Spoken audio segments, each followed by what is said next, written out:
Good morning students. आज पढ़ते हैं वाइब्रेशंस के बारे में। There are three types of vibrations: free vibrations, forced vibrations and damped vibrations. Free vibrations क्या होती हैं? जिसमें एम्पलीट्यूड और फ्रीक्वेंसी सेम रहती है। मीन्स ऐसा वाइब्रेशन जिसमें एम्पलीट्यूड और फ्रीक्वेंसी कांस्टेंट रहे, चेंज ना हो वाइब्रेशन की। ओके। अब फ्रीक्वेंसी की अगर हम बात करें तो फ्रीक्वेंसी डिपेंड किस पे करती है? लेंथ पे डिपेंड करेगी जो स्ट्रिंग हम लिए रहेंगे। जैसे पेंडुलम की अगर हम बात करें तो लेंथ पे डिपेंड करेगा स्ट्रिंग के, और जो स्ट्रिंग आपके पास रहेगी उसका जो क्रॉस सेक्शन एरिया होगा उसके रेडियस पे डिपेंड करेगा। और थर्ड क्या है? जो स्ट्रिंग बॉब से अगर कनेक्ट है तो उसमें टेंशन होगा, तो स्ट्रिंग में टेंशन होगा तो टेंशन के स्क्वायर रूट के प्रोपोर्शनल होता है। Second is forced vibration. When a body vibrate with a frequency other than its own frequency. जब कोई बॉडी अपनी नेचुरल फ्रीक्वेंसी से किसी और फ्रीक्वेंसी पर वाइब्रेट करने लगती है, तब ऐसी फ्रीक्वेंसी को हम क्या कहते हैं? ऐसे वाइब्रेशन को क्या कहेंगे? Force vibration. जैसे यहाँ आप फिगर देख सकते हैं, इसमें है क्या कि हमने क्या किया, पेंडुलम ए पे फोर्स लगाया, मान लीजिए एक फोर्स लगाया और इसको पीरियोडिक मोशन कराया, तो इससे क्या होगा? ये जो रबर की स्ट्रिंग है इस पर पीरियोडिक फोर्स लगेगा, जिसकी वजह से ये जो सेकेंड पेंडुलम है ये जिस फ्रीक्वेंसी से ये मूव कर रहा होगा पेंडुलम ए, उसी फ्रीक्वेंसी से पेंडुलम भी मूव करना स्टार्ट कर देता है, जबकि इसकी पहले कोई फ्रीक्वेंसी नहीं थी। ठीक है, तो ऐसे वाइब्रेशंस को हम क्या कहेंगे? फोर्स्ड वाइब्रेशन कहेंगे। ठीक है, याद रहेगा। And third is damped vibration. Vibration whose amplitude falls gradually with time are called damped vibration. ऐसा वाइब्रेशन जिसका एम्पलीट्यूड क्या होता है? ग्रेजुअली कम होता चला जाता है। एक्चुअली जितने भी वाइब्रेशंस हम एयर में करते हैं सभी डैम्प्ड वाइब्रेशंस होते हैं। कुछ एग्जांपल देख लेते हैं। सिंपल पेंडुलम जो कि एयर में ऑसिलेट हो रहा हो, वाइब्रेशन टर्निंग फोर्क अगर एयर में है तो वो भी धीरे धीरे क्या होगा? उसका एम्पलीट्यूड कम होता चला जाएगा। रिजोनेंस की बात करते हैं। रिजोनेंस क्या होता है? जब किसी ऑब्जेक्ट पर हम पीरियोडिक फोर्स लगा रहे हो, जैसे फोर्स वाइब्रेशन की हमने बात करी थी, जब ऑब्जेक्ट पे पीरियोडिक फोर्स लगा रहे हो, ठीक है, और पीरियोडिक फोर्स का मतलब क्या हुआ कि उसका फोर्स क्या हो कि इंटीग्रल टू टाइप मल्टीपल में बढ़ता चला जाए, यानी डबल होता चला जाए, ट्रिपल होता चला जाए।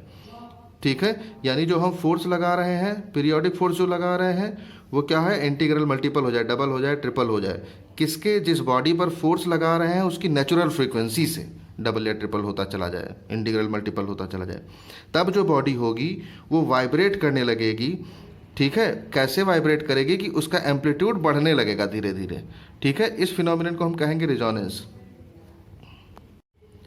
नाउ म्यूजिकल साउंड देखते हैं। म्यूजिकल साउंड क्या होता है? एक कंटिन्यूअस और यूनिफॉर्म साउंड प्रोड्यूस होता है। इसमें पीरियोडिक वाइब्रेशन होता है। ऐसा वाइब्रेशन जो कॉन्टिन्यूअस हो, जिसका एम्पलीट्यूड कांस्टेंट हो।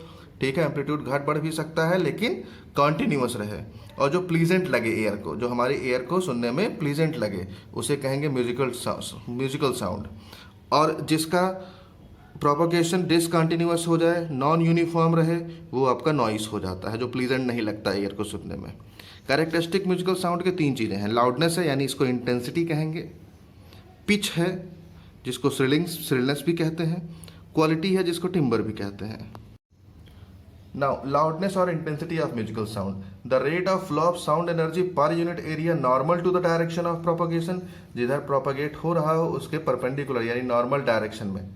ठीक है, जो sound energy per unit area से प्रोड्यूस होगी उसको इंटेंसिटी कहेंगे।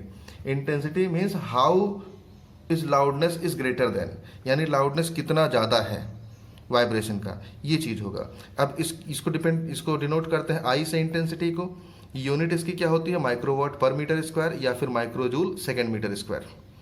किस पर डिपेंड करता है ये? एम्पलीट्यूड पर डिपेंड करेगा, यानी intensity proportional to amplitude square.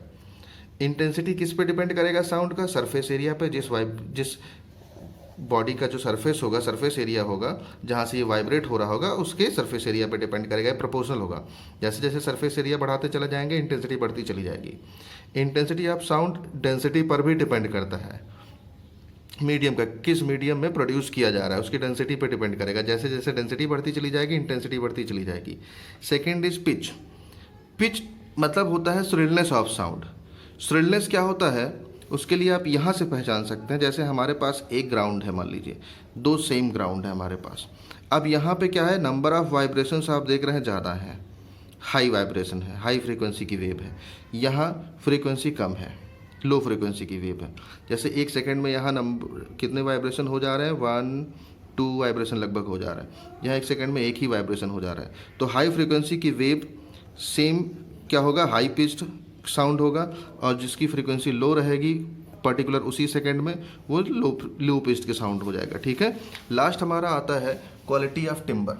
Quality क्या होता है, ये कैरेक्टरिस्टिक है जिससे हम ये डिफाइन कर सकते हैं या डिस्टिंग्विश कर सकते हैं साउंड प्रोड्यूस और डिफरेंट की साउंड प्रोड्यूस हो रहा है किस किस सोर्स से, डिफरेंट सोर्स से, जबकि टोन उसका क्या हो, एक ही हो, यानी पिच सेम पिच से हो लेकिन अलग अलग टाइप के साउंड प्रोड्यूस हो रहे हो, तो ये हम पता लगा सकते हैं, जबकि उसकी इंटेंसिटी और पिच सेम हो। अब जैसे सिंगल फ्रीक्वेंसी अगर प्रोड्यूस हो रही है तो उसको टोन कहते हैं, और एक ऐसा साउंड जो मिक्स फ्रीक्वेंसी प्रोड्यूस करता है उसको नोट कहते हैं। ये नोट और टोन में डिफरेंस है, याद रखना पड़ेगा। 2-3 चीज़ें हैं जो आपको लर्न करनी होंगी, जो लिखना होगा। साउंड पोल्यूशन क्या है, effect of noise pollution and way to reduce noise level. Okay.